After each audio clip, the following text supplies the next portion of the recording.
How to tie the four-in-hand knot from two perspectives. Your perspective and a mirrored perspective. So grab your tie,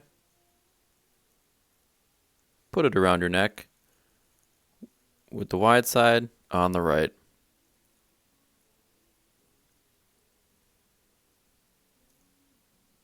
Make an X with your tie, the wide side coming in the front.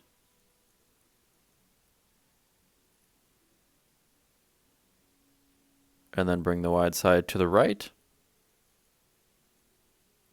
Continue wrapping that over the front. I tuck my finger in here to make it easier to grab in the next step. Bring your tie up the hole you formed with the X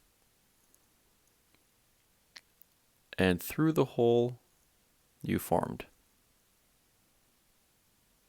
Pull down to tighten up your knot.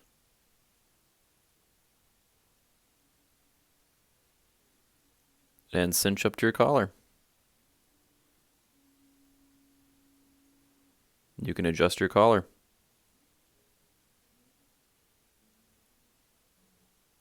There is the four-in-hand knot from two perspectives. Be sure to give it a thumbs up. Thanks.